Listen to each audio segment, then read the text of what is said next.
नमस्कार दोस्तों, मैं सत्य मिश्रा आप सभी का अपने YouTube channel teach Hindi learners में स्वागत और अभिनंदन करता हूं। दोस्तों, आज मैं आप सबके लिए पर्यावरण का ये क्या है पर्यावरण में आप सबके लिए 2011 में जो पेपर हुआ था उसको मैं लेके आया हूं, उसको डिस्कस करूंगा।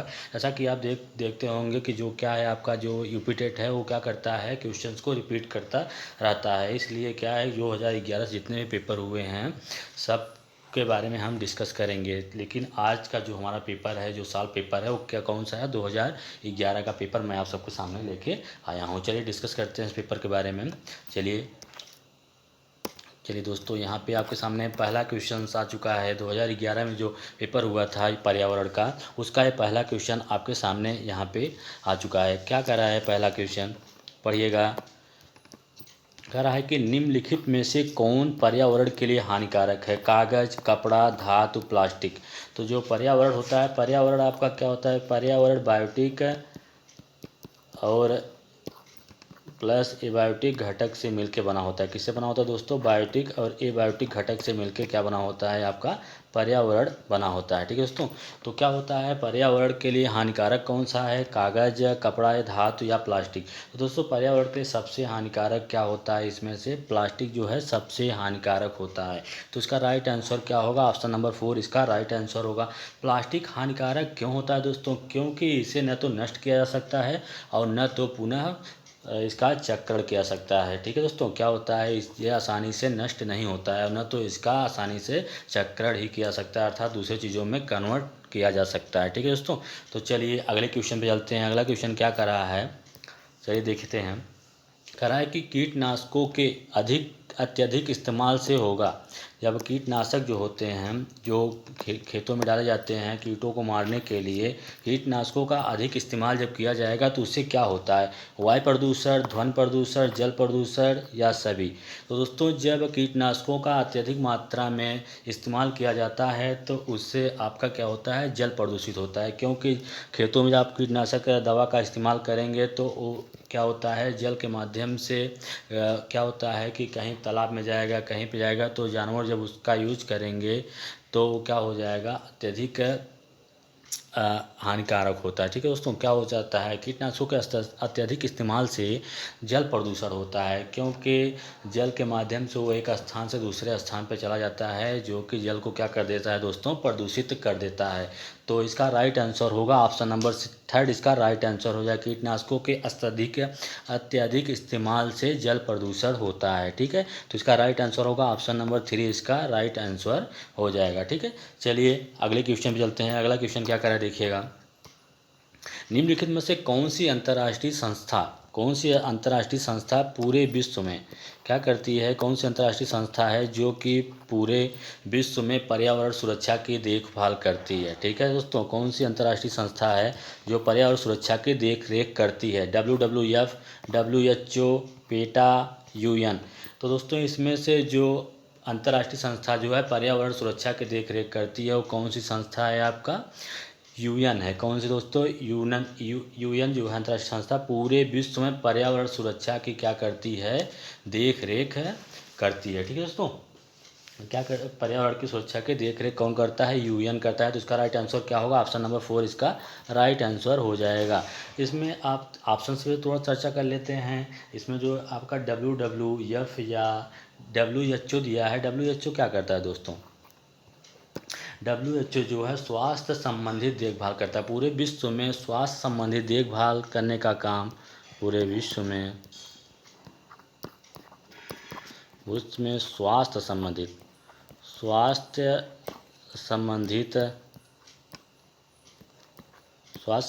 देखभाल। ठीक है दोस्तों, तो WHO क्या होता है? पूरे विश्व में स्वास्थ्य संबंधित देखभाल करने का काम किसका होता है? WHO का होता है। ठीक है दोस्तों, और पेटा क्या होता है? पेटा ये क्या करता है? पशुओं के स्वास्थ्य संबंधित देखभाल करता है। ठीक है, और ये WWF का एक प्रकार का NGO है। ठीक है दोस्तों, क्या है? एक प्रकार का NGO है। ठीक, तो इस क्वेश्चन नंबर 3 का जो राइट आंसर होगा कौन सी अंतर्राष्ट्रीय संस्था पूरे विश्व में पर्यावरण सुरक्षा की देखभाल करती है? तो क्या होगा? UN होगा। ठीक है दोस्तों, क्या होगा? UN करती है। पूरे विश्व में पर्यावरण सुरक्षा की देखभाल करती है। ठीक है, चलिए अगले क्वेश्चन पे चलते हैं हम।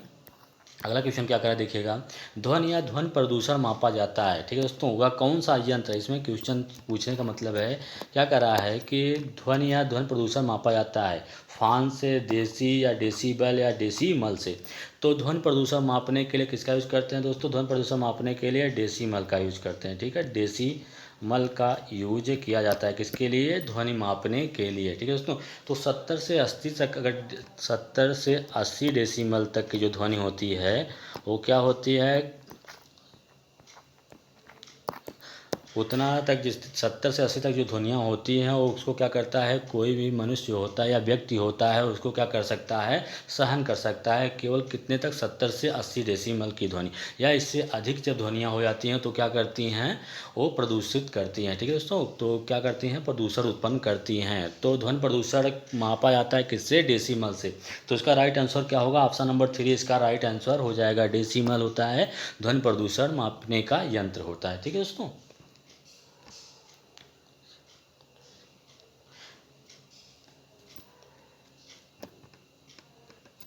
चलिए अगले क्वेश्चन पे चलते हैं। नेक्स्ट क्वेश्चन क्या कह रहा है देखिएगा, कह रहा है कि प्रकाश संश्लेषण संपादित होता है। क्वेश्चन नंबर 5 आपके सामने आ चुका है दोस्तों। इसमें देखिए क्या कह रहा है, क्वेश्चन कह रहा है कि प्रकाश संश्लेषण संपादित होता है सभी पौधों द्वारा, सभी जंतुओं एवं पौधों द्वारा, सभी हरे पौधों द्वारा, वायरसों द्वारा। तो दोस्तों जो प्रकाश संश्लेषण क्या होता है, प्रकाश संश्लेषण एक ऐसी क्रिया होती है जिसमें पेड़ पौधे अपने भोजन का, पेड़ पौधे क्या करते हैं, पेड़ पौधे भोजन का निर्माण करते हैं, भोजन का निर्माण करते हैं। और जो किस अंग द्वारा, जो उनके हरे अंग होते हैं, या कह लीजिए क्लोरोफिल जो होता है, क्लोरोफिल, जिसके कारण पेड़ पौधे हरे होते हैं। क्लोरोफिल प्लस क्या होता है, प्रकाश की, सूर्य की प्रकाश की क्रिया में क्या होता है, पेड़ पौधे अपने भोजन का निर्माण करते हैं। ठीक है दोस्तों, तो क्या होता है, प्रकाश संश्लेषण संपादित होता है किसके द्वारा, सभी हरे पौधों द्वारा, न कि सभी पौधों द्वारा, सभी जंतु एवं पौधों द्वारा, वायरसों द्वारा। जो प्रकाश संश्लेषण क्रिया होती है किसके द्वारा होती है, सभी हरे पौधों द्वारा प्रकाश संश्लेषण की क्रिया होती है, जिसमें हरे पेड़ पौधे क्या करते हैं, अपने भोजन का निर्माण करते हैं। ठीक है दोस्तों, और ऑक्सीजन क्या करते हैं, मुक्त करते हैं, जो कि ऑक्सीजन जो सभी जंतुओं के लिए अत्यंत आवश्यक होता है, वो किसके द्वारा निकलती है, प्रकाश संश्लेषण क्रिया द्वारा ही प्राप्त होती है। ठीक है दोस्तों, तो इसका राइट आंसर हो क्या होगा, ऑप्शन नंबर 3 इसका राइट आंसर हो जाएगा। चलिए अगले क्वेश्चन पे चलते हैं। अगला क्वेश्चन क्या करा देखिएगा, परम तापमान पैमाना कौन सा है। ठीक है दोस्तों, इसमें कह रहा है कि परम ताप पैमाना कौन सा है, सेल्सियस, फ़ारेनहाइट, केल्विन, ये सभी। तो इसमें से जो परम ताप पैमाना है वो कौन सा होता है, परम ताप पैमाना होता है केल्विन होता है। क्या दोस्तों, केल्विन जो होता है वो परम ताप पैमाना होता है। इसको डिनोट किससे करते हैं, इसको डिनोट किया जाता है टी से, इसको डिनोट करते हैं। ठीक है दोस्तों, तो इसका राइट आंसर क्या हो जाएगा, ऑप्शन नंबर 3 इसका राइट आंसर होगा। ठीक है, चलिए अगले क्वेश्चन पे चलते हैं। अगला क्वेश्चन क्या करें देखिएगा, हवा में उपस्थित ऑक्सीजन का प्रतिशत लगभग है। हवा में ऑक्सीजन कितनी प्रतिशत मात्रा में पाया जाता है, 44%, 24%, 40%, 21%। तो हवा में जो ऑक्सीजन होता है, हवा में ऑक्सीजन की मात्रा कितनी होती है दोस्तों, हवा में ऑक्सीजन की मात्रा होती है 21% होती है। कितनी होती है, 21% जो होता है, क्या होता है, ऑक्सीजन पाया जाता है। और नाइट्रोजन कितने परसेंट होता है दोस्तों, नाइट्रोजन जो होता है आपका, नाइट्रोजन होता है 78%। कितना होता है, 78% नाइट्रोजन होता है, 21% ऑक्सीजन होता है। और कार्बन डाइऑक्साइड कितना होता है दोस्तों, CO2 होता है 0.03%। क्या होता है आपका, ये होता है कार्बन डाइऑक्साइड होता है। ठीक है, और शेष कितने होते हैं, शेष जो बचे हुए होते हैं, शेष कितने होते हैं, 0.97% क्या होता है, शेष होता है। ठीक है, तो एक बार फिर से इस क्वेश्चन को देख लेते हैं। क्वेश्चन नंबर 7 क्या कर रहा है कि हवा में उपस्थित ऑक्सीजन का प्रतिशत कितना होता है, 21% ऑक्सीजन पाया जाता है। और नाइट्रोजन कितने होते हैं, वो 78% क्या होता है, नाइट्रोजन पाया जाता है। और हवा में कार्बन डाइऑक्साइड कितना होता है, 0.03% क्या होता है, कार्बन डाइऑक्साइड पाया जाता है। अवशेष कितने होते हैं 0.97 में, और सभी गैसें आ जाती हैं। ठीक है, तो इसका राइट आंसर क्या होगा, ऑप्शन नंबर 4 इसका राइट आंसर हो जाएगा। 21% हवा में ऑक्सीजन पाया जाता है। ठीक है दोस्तों, चलते हैं अगले क्वेश्चन पे। अगला क्वेश्चन क्या करें देखिएगा, भारत तथा दूसरे देशों में प्रदूषण को रोकने के लिए का प्रयोग डाटा का प्रयोग रोकता है। मतलब किस प्रयोग के लिए, किसकी रोकथाम, किस प्रदूषण को रोकने के लिए नियम बनाए गए हैं। भारत तथा अन्य देशों में किस प्रदूषण को रोकने के लिए नियम बनाए गए हैं। ठीक है दोस्तों, तो देखते हैं। कागज़ के थैले के उपयोग के लिए, प्लास्टिक के थैले, नायलॉन के थैले, चमड़े के थैले। दोस्तों जो प्लास्टिक का थैला होता है, प्लास्टिक के थैले को रोकने के लिए क्या दूसरे एवं भारत में क्या दोस्तों क्या बनाया गया है, नियम बनाया गया है प्लास्टिक, क्योंकि प्लास्टिक जो होता है इसका आसानी से पुनः चक्रण नहीं किया जा सकता है। यह क्या होता है, पर्यावरण के लिए बहुत ही हानिकारक होता है। पर्यावरण के लिए सबसे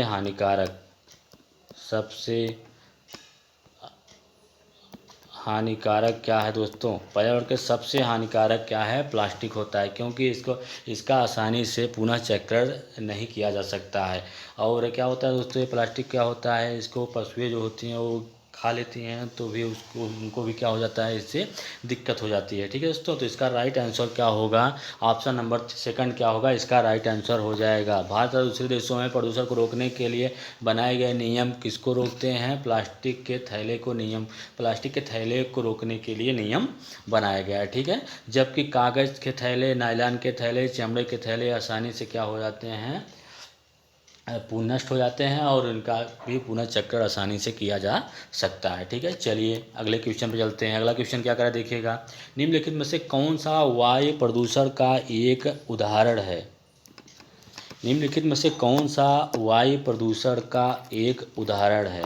धुआं और कुहासा, वाहनों से निकलने वाली गैस, जलती हुई लकड़ी या चारकोल, उपरोक्त सभी।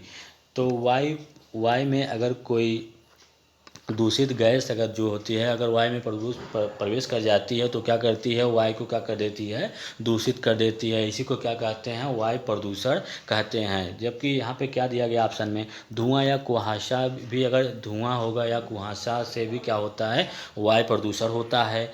वाहन से निकलने वाली गैसें होती हैं, विभिन्न प्रकार की गैसें, जैसे कार्बन मोनोऑक्साइड, ये भी क्या होती है, वाहनों से निकलती है, जो कि क्या करती है, वायुमंडल को या वायु को प्रदूषित करती है। जलती हुई लकड़ी को जलाने से भी जो उसमें धुआं निकलता है, या चारकोल को जलाने से भी जो क्या होता है, उसमें से जो धुआं निकलता है वो भी क्या करता है, वायु को प्रदूषण करता है। तो इसका जो राइट आंसर होगा दोस्तों, ऑप्शन नंबर 4 इसका राइट आंसर होगा। सभी धुआं या कुहासा, वाहनों से निकलने वाली गैस, जलती हुई लकड़ी या चारकोल क्या करते हैं, वायु को प्रदूषित करते हैं। ठीक है, चलिए नेक्स्ट क्वेश्चन पे चलते हैं। नेक्स्ट क्वेश्चन क्या करा देखिएगा, स्टेलेक्टाइट एवं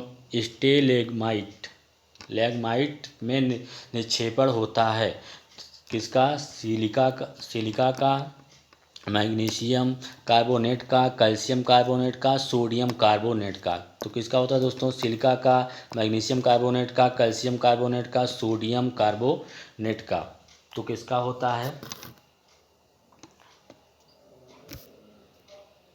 हाँ दोस्तों, क्वेश्चन क्या कर रहा है देखिएगा, स्टेलेक्टाइट एवं स्टेलेग्माइट में निक्षेपण होता है सिलिका का, मैग्नीशियम कार्बोनेट का, कैल्शियम कार्बोनेट का, या सोडियम कार्बोनेट का। तो इसमें किसका होता है निक्षेपण, तो इसमें आपका कैल्शियम कार्बोनेट का क्या होता है, निक्षेपण होता है। तो इसका राइट आंसर क्या होगा, ऑप्शन नंबर 3 इसका राइट आंसर हो जाएगा, कैल्शियम कार्बोनेट का निक्षेपण होता है। ठीक है, चलिए अगले क्वेश्चन पे चलते हैं। अगला क्वेश्चन क्या करा देखिएगा, महासागर पृथ्वी के अधिकांश जगह आवृत किया है, अर्थात जो होता है फैले हुए। महासागर पृथ्वी के अधिकांश जगह आवृत किया है, जो लगभग है 3/4%, 1/2, 1/4, 2/3। तो महासागर पृथ्वी के अधिकांश जगह पर आवृत किया है, जो कि क्या है दोस्तों, पृथ्वी के जलीय भाग का जलमंडल कहलाता है, जिसमें सागर, नदियाँ तथा महासागर शामिल होते हैं।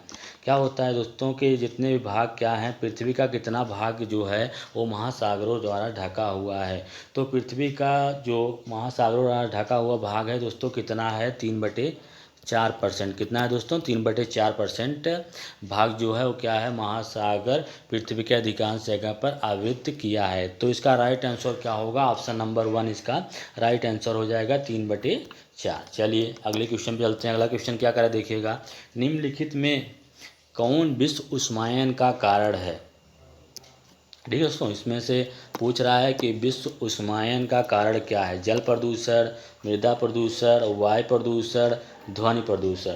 तो विश्व उष्मायन का कारण दोस्तों इसमें से क्या है, वायु प्रदूषण है दोस्तों। क्या है, वायु प्रदूषण वह होता है इसमें अवांछित गैसें जो होती हैं अधिक मात्रा में, मतलब जो खतरनाक गैसें होती हैं जब अधिक मात्रा में वायुमंडल में जमा हो जाती हैं तथा वो क्या करती हैं, सूर्य से आने वाली किरणों को पुनः वापस नहीं जाने देती, जिसके परिणाम स्वरूप क्या होता है दोस्तों, सूर्य द्वारा प्रदान ऊष्मा यहीं पर बनी रहती है तथा पृथ्वी के तापमान को क्या कर देती है, बढ़ा देती है। तो पृथ्वी के उष्मायन के लिए जो उष्मायन के जो जिम्मेदार गैस है वो कौन सी गैस है, कार्बन डाइऑक्साइड जो गैस है, जो पृथ्वी के उष्मायन के लिए सबसे ज़्यादा जिम्मेदार गैस क्या है, कार्बन डाइऑक्साइड है। तो विश्व उष्मायन का कारण क्या, किस प्रदूषण के कारण क्या होता है विश्व उष्मायन, मतलब क्या होता है, गर्मी अधिक मात्रा में होती है या तापमान बढ़ जाता है। ठीक है दोस्तों, विश्व उष्मायन का मतलब क्या होता है, तापमान में क्या हो जाना, वृद्धि हो जाना, तापमान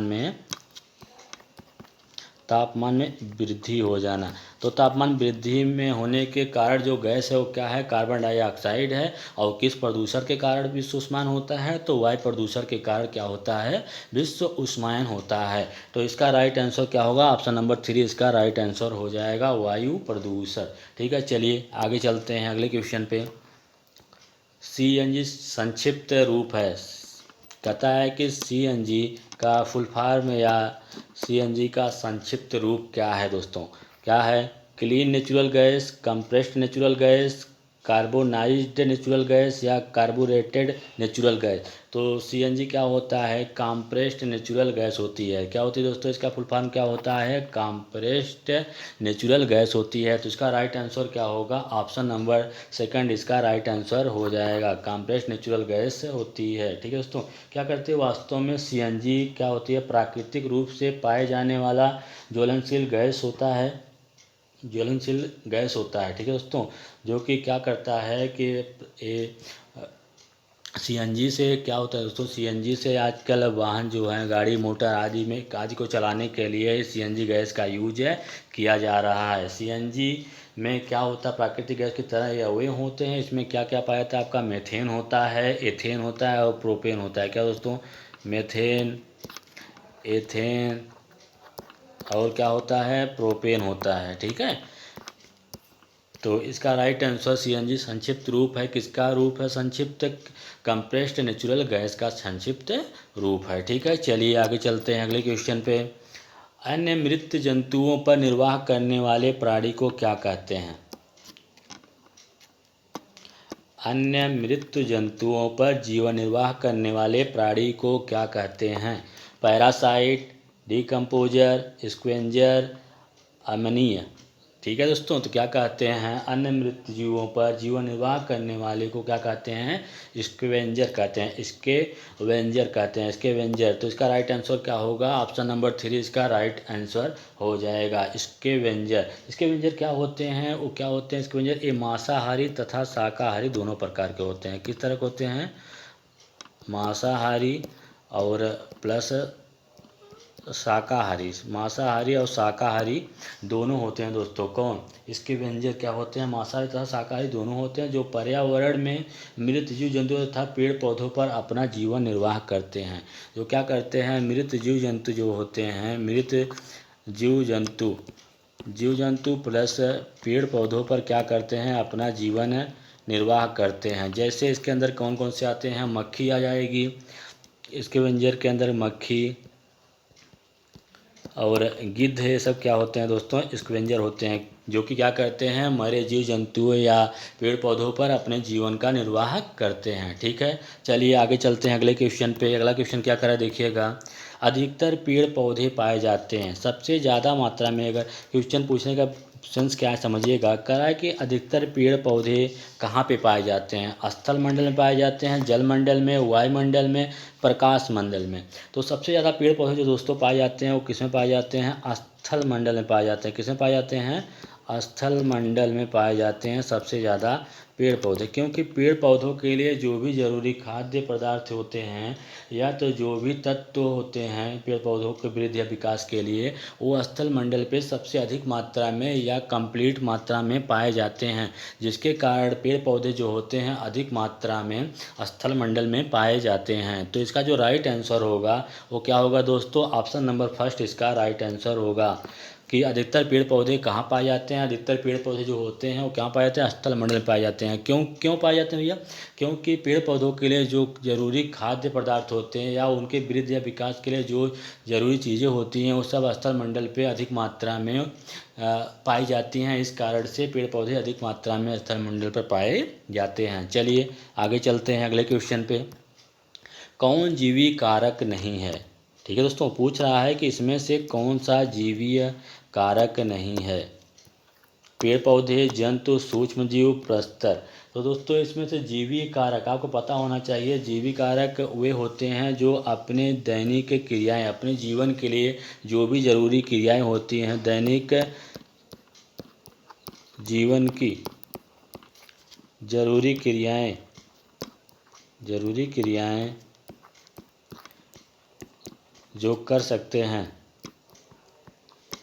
वो क्या कहलाते हैं, जीवी कारक कहलाते हैं। जैसे पेड़ पौधे भी क्या करते हैं, अपने भोजन का निर्माण करते हैं। जंतु हो गया, सूक्ष्म जीव हो गया, सब क्या होते हैं, सब जीवी कारक होते हैं। जबकि प्रस्तर या अर्थात पत्थर जो होता है वो जीवी कारक नहीं होता है। तो इसका राइट आंसर क्या होगा, ऑप्शन नंबर 4 इसका राइट आंसर हो जाएगा। ठीक है, चलिए अगले क्वेश्चन पे चलते हैं।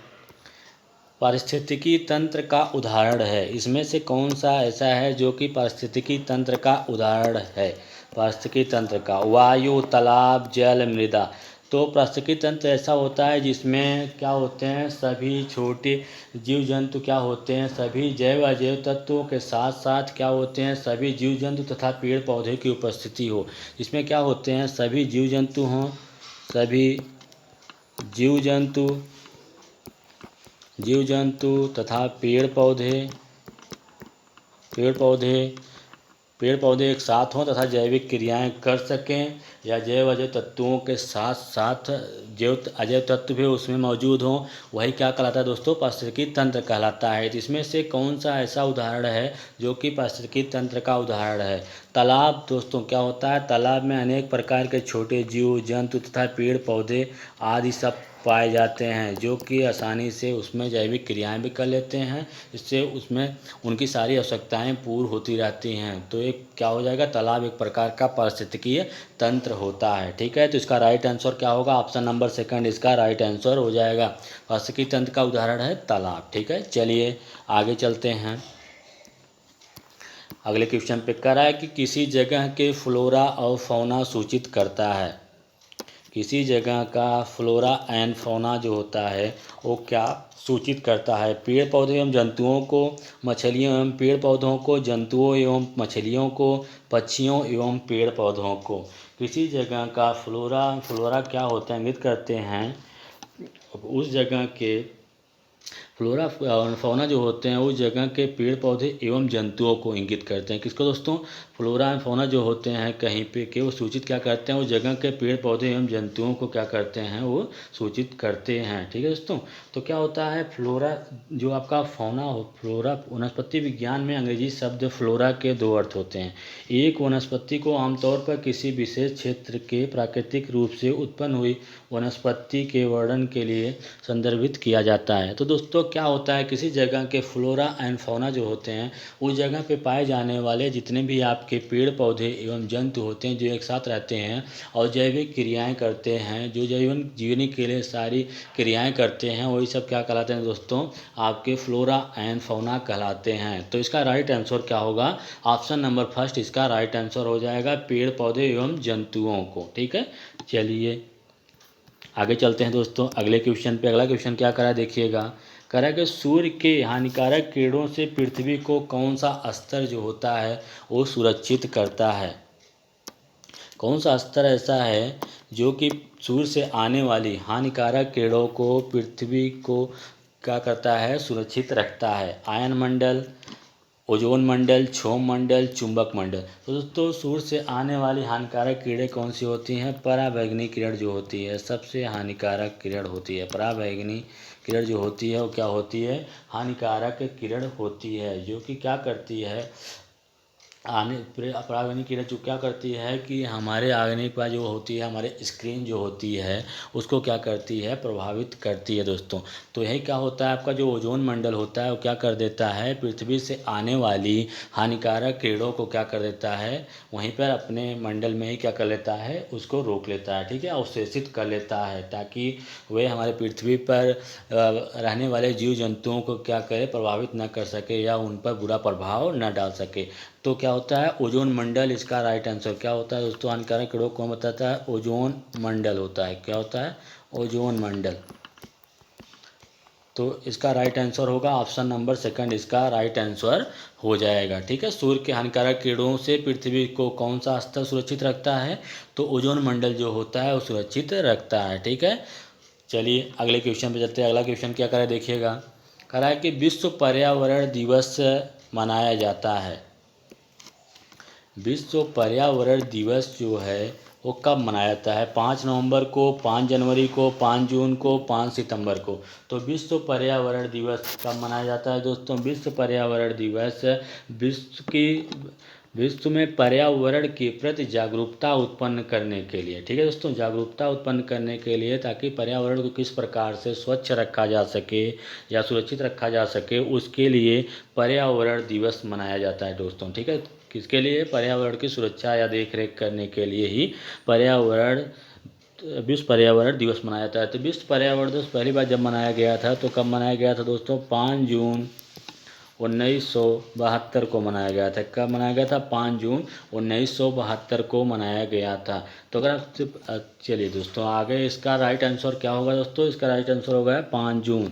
तो इसका ऑप्शन नंबर 3 क्या हो जाएगा, राइट आंसर हो जाएगा। चलिए अगले क्वेश्चन पे चलते हैं। अगला क्वेश्चन क्या कर रहा है, वायु प्रदूषण को कम किया जा सकता है। वायु प्रदूषण को कम किया जा सकता है वृक्षों द्वारा, मछलियों द्वारा, जंतुओं द्वारा, सूर्य द्वारा। तो वायु जो होती है, वायु प्रदूषित न हो दोस्तों, या वायु प्रदूषण को कम करने के लिए क्या कर सकते हैं, तो वायु प्रदूषण को कम करने के लिए, ताकि वायु प्रदूषण में क्या होता है दोस्तों, कार्बन डाइऑक्साइड की मात्रा अधिक हो जाने के कारण क्या होता है, हमारा वायु जो होता है वो क्या होता है, वायु जो होते हैं वो प्रदूषित हो जाती है। तो अगर अधिक मात्रा में हम पेड़ पौधे लगाएंगे तो पेड़ पौधे क्या करते हैं, वृक्ष लगाने से क्या हो जाएगा दोस्तों, वृक्ष क्या करेंगे, कार्बन डाइऑक्साइड को अवशोषित करेंगे या कार्बन डाइऑक्साइड की उपस्थिति में अपने भोजन का निर्माण करेंगे और अधिक से अधिक मात्रा में क्या देंगे दोस्तों, ऑक्सीजन क्या करेंगे, मुक्त करेंगे।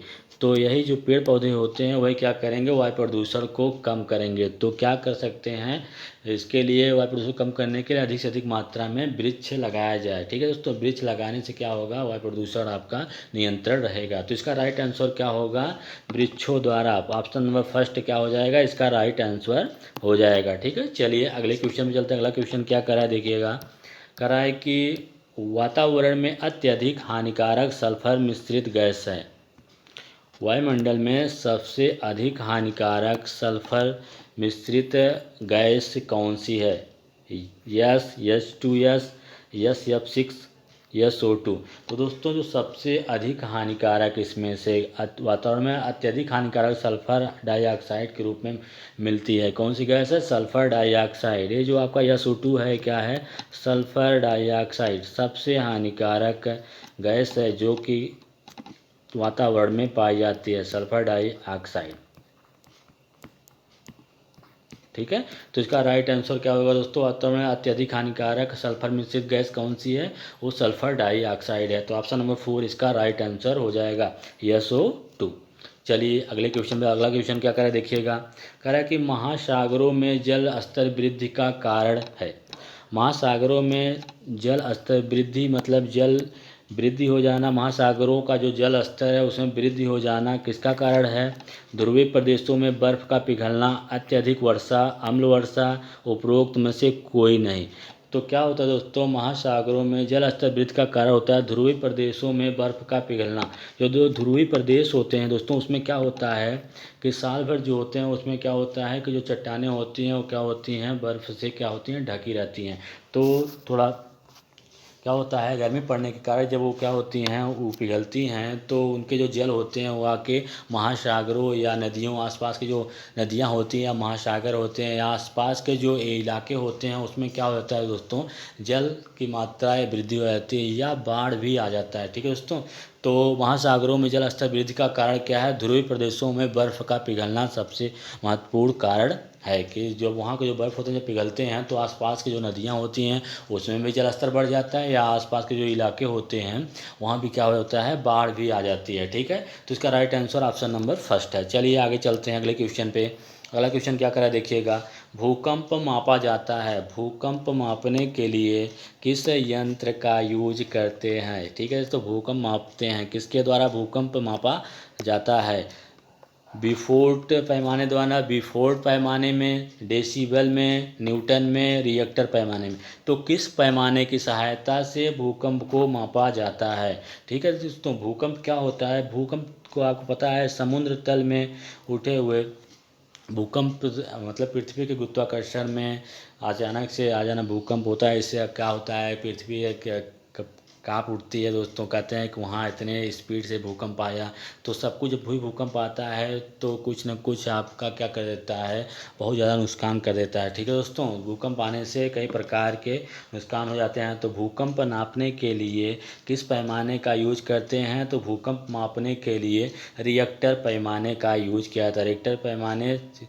रिएक्टर पैमाने का यूज किया जाता है। ठीक है दोस्तों। भूकंप मापने के लिए किस पैमाने का यूज करते हैं, तो भूकंप मापने के लिए रिएक्टर पैमाने का यूज करते हैं। तो इसका राइट आंसर ऑप्शन नंबर 4 होगा। रिएक्टर पैमाना होता है सिस्मोग्राफ जो यंत्र होता है, सिस्मोग्राफ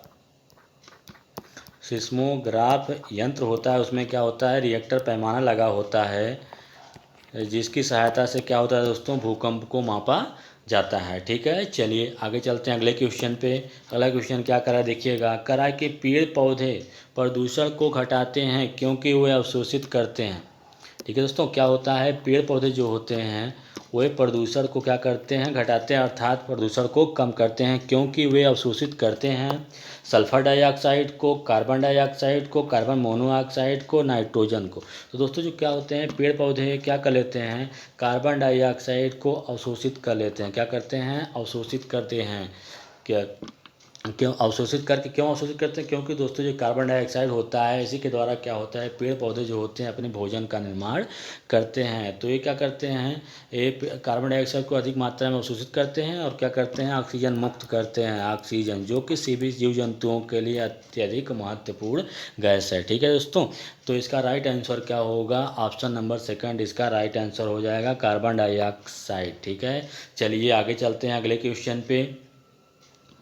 अगला क्वेश्चन क्या करा देखिएगा। करा है कि धातुमय प्रस्तर किसे कहा जाता है। धातुमय प्रस्तर जो होता है वो किसे कहा जाता है। ठीक है। धातुमय प्रस्तर किसे कहा जाता है, बिटुमिन को, बॉक्साइट को, मेटालाइट को, अयस्क को। तो जो धातुमय प्रस्तर होता है, धातुमय प्रस्तर दोस्तों किसको कहते हैं, अयस्क को क्या कहा जाता है, अयस्क जो होता है, अयस्क को क्या कहते हैं, धातुमय प्रस्तर कहते हैं। अयस्क से ही विभिन्न प्रकार की धातुओं की प्राप्ति होती है। ये जो अयस्क होता है इसी से क्या होती है दोस्तों, विभिन्न प्रकार की क्या होती हैं, धातुएं प्राप्त होती हैं। ठीक है। धातुमय प्रस्तर किसे कहते हैं, धातुमय प्रस्तर अयस्क को कहते हैं। तो दोस्तों इसी अयस्क से विभिन्न प्रकार की क्या होती हैं, धातुएं प्राप्त होती हैं। तो इसका जो राइट आंसर होगा क्या होगा, ऑप्शन नंबर 4 इसका राइट आंसर हो जाएगा। चलिए अगले क्वेश्चन चलते हैं। अगला क्वेश्चन क्या करा देखिएगा। कह रहा है कि विश्व उष्मायन के लिए निम्नलिखित में से कौन एक कारक है। विश्व उष्मायन के लिए इसमें से कौन सा एक सबसे महत्वपूर्ण कारक है दोस्तों। वाहनों से निकलने वाली गैस, पेड़ पौधों से निकली गैस, भट्टियों से निकली गैस, रसोई गैस। तो दोस्तों जो होती है विश्व उष्मायन के लिए इसमें से सबसे जो खतरनाक है गैस होती है, सबसे खतरनाक कारक है, वो क्या होता है दोस्तों, वाहनों से निकलने वाली गैस जो होती है वो क्या होती है, सबसे खतरनाक होती है। क्या होती है दोस्तों, वाहन जो होते हैं विश्व उष्मायन के लिए, दोस्तों विश्व उष्मायन के लिए जो जिम्मेदार गैस होती है दोस्तों देख लीजिए कौन कौन सी गैस होती है। कार्बन डाइऑक्साइड CO2 होता है, N2O होता है और CH4 एक क्या होते हैं दोस्तों, विश्व उष्मायन के लिए सबसे जिम्मेदार या गैसें होती हैं। ये गैसें वाहनों के इंजन के दहन से अत्यधिक मात्रा में निकलती हैं। जब वाहनों का इंजन जो होता है, इंजन के चलने के कारण क्या होता है, वाहन चलते हैं, जब भी इंजन चलता है दोस्तों तो इंजन के चलने के कारण ये सभी जो गैसें होती हैं ये सब भी क्या होती हैं, बाहर निकलती हैं। तो ये सब वातावरण में आके जो वायु होती है उसको क्या कर देती हैं, दूषित करती हैं। तो या दूषित कर देती हैं और इसके कारण वायुमंडल जो होता है आपका अधिक गर्म हो जाता है। तो इसी को दोस्तों क्या कहते हैं, विश्व उष्मायन कहते हैं। तो विश्व उष्मायन के लिए जो सबसे अधिक हानिकारक है वो क्या है, वाहनों से निकलने वाली गैस होती है। तो इसका राइट आंसर क्या होगा, ऑप्शन नंबर फर्स्ट इसका राइट आंसर हो जाएगा, वाहनों से निकलने वाली गैस। चलिए अगले क्वेश्चन में चलते हैं। अगला क्वेश्चन क्या कर रहा है, लवण जो जल का अवशोषण करता है। ठीक है दोस्तों, क्या कर रहा है, फिर से एक बार क्वेश्चन को पढ़ लीजिएगा। लवण जो जल का अवशोषण करता है कहलाता है हाइग्रोस्कोपिक लवण, एनहाइड्राइड्स, हाइड्रोफिलिक लवण, हाइड्रोफोबिया लवण। तो दोस्तों जो जल का अवशोषण करता है वो क्या कहलाता है, हाइग्रोस्कोपिक लवण होता है। क्या होता है, हाइग्रोस्कोपिक लवण होता है। इसकी विशेषता क्या होती है दोस्तों, यह अपने आसपास उपस्थित जल के अणुओं को अपनी तरह आकर्षित करता है। ठीक है दोस्तों, क्या करता है, अपने तरह क्या कर लेता है, अपने आसपास की जो वस्तुएं होती हैं उसे जल के जो अणु को अपनी तरह क्या करता है, अपनी तरफ आकर्षित करके उनका क्या कर लेता है, अवशोषण करता है। ठीक है दोस्तों, तो लवण जो जल का अवशोषण करता है वो क्या होता है, हाइग्रोस्कोपिक लवण होता है। तो इसका राइट आंसर क्या होगा, ऑप्शन नंबर फर्स्ट इसका राइट आंसर हो जाएगा। क्या करता है कि यह अपने आसपास उपस्थित जल के अणुओं को अपनी तरफ आकर्षित करके उनका क्या कर देता है, अवशोषण करता है। ठीक है, चलिए आगे चलते हैं अगले क्वेश्चन पे। अगला क्वेश्चन क्या कर रहा है देखिएगा, कह रहा है कि पारिस्थितिकी तंत्र एवं प्राकृतिक अधिवासों का संरक्षण उनके प्राकृतिक वातावरण में प्रजातियों का जीवनक्षम जनसंख्या का रखरखाव एवं प्रतिप्राप्ति के लिए प्रयुक्त पद है। तो इसका जो राइट आंसर होगा दोस्तों, राइट आंसर क्रोड संरक्षण, स्वस्थानीय संरक्षण, अपस्थानीय संरक्षण या परिधीय संरक्षण। तो इसका जो राइट आंसर होगा दोस्तों क्या हो जाएगा, अपस्थानीय संरक्षण होता है। अपस्थानीय संरक्षण के अंतर्गत पारिस्थितिकी तंत्र एवं प्राकृतिक अधिवासों का संरक्षण या उनके वातावरण में प्रजातियों का जीवन सुरक्षा रखरखाव का प्राप्ति किया जाता है। ठीक है दोस्तों, तो इसका क्या होता है राइट आंसर, ऑप्शन नंबर 3 इसका राइट आंसर होगा। इसमें क्या होता है कि सभी प्रकार के प्राकृतिक अधिवासों का संरक्षण तथा प्राकृतिक वातावरण में प्रजातियों जो भी जीव जंतु या पाए जाते हैं जनसंख्या का, उन सभी का क्या होता है, रख रखाव किया जाता है, अर्थात उनका क्या होता है, ध्यान दिया जाता है। किसमें, अपस्थानीय संरक्षण के अंतर्गत। तो इसका राइट आंसर ऑप्शन नंबर 3 होगा। ठीक है, चलिए अगले क्वेश्चन पे चलते हैं। अगला और अंतिम क्वेश्चन है आज का दोस्तों, चलिए देख लेते हैं क्या कहता है। समुद्री कच्छपों को जीवाश्म कहा जाता है क्योंकि वे 150 मिलियन वर्षों से अधिक समय से पृथ्वी में उपस्थित हैं। भारतीय उपमहाद्वीपों के जलभागों में पाए जाने वाले 5 प्रजातियों के समुद्री कच्छप में सबसे अधिक किसकी है। दोस्तों इसमें क्या करा है क्वेश्चन, फिर एक बार पढ़ लीजिएगा। समुद्री कच्छपों को जीवाश्म कहा जाता है। क्या कहते हैं दोस्तों, समुद्री कच्छप जो होते हैं उन्हें क्या कहते हैं, जीवाश्म कहते हैं। क्यों कहते हैं जीवाश्म, क्योंकि वे 150 मिलियन वर्षों से अधिक समय से पृथ्वी में उपस्थित हैं, इसलिए उन्हें क्या कहते हैं, जीवाश्म कहते हैं। भारतीय महाद्वीपों के जल भागों में पाए जाने वाले 5 प्रजातियों के समुद्री कच्छपों में से सबसे अधिक किसकी है। ठीक है दोस्तों, क्या होता है, सबसे अधिक संख्या किसकी है, सबसे अधिक संख्या। ठीक है दोस्तों, इसमें क्या करा है कि सबसे अधिक जो होता है क्या 5 भारतीय जो महाद्वीप के जल भाग हैं उसमें क्या 5 प्रजातियां जो कच्छप होते हैं, समुद्री कछुए होते हैं, कच्छप होते हैं, उनकी क्या होती है 5 प्रकार की जो प्रजातियां पाई जाती हैं। उसमें से कौन सी ऐसी प्रजाति है दोस्तों जो सबसे अधिक मात्रा में पाई जाती है? ऑप्शन देखिएगा, केनेप्स रेडले, लागर हेड, अलिव रेडले या फ्लैट बैक। क्या दोस्तों? Flat back. तो इसमें से जो है इसका राइट आंसर है वो क्या होगा? ऑलिव रेडले जो है क्या है दोस्तों, ये भारतीय उप महाद्वीपों के जल भागों में पाए जाने वाला 5 प्रजाति समुद्री कच्छप होते हैं, उसमें सबसे अधिक संख्या किसकी दोस्तों? ऑलिव रेडले की है। ठीक है दोस्तों, जिसका राइट आंसर ऑप्शन नंबर 3 होगा। ठीक है दोस्तों, आज का मेरा क्लास यहीं पे स्टॉप होता है दोस्तों। थैंक यू, धन्यवाद। अगर आपको मेरा क्लास अच्छा लगा हो दोस्तों तो लाइक एंड सब्सक्राइब और शेयर करना ना भूलें। ठीक है, थैंक यू।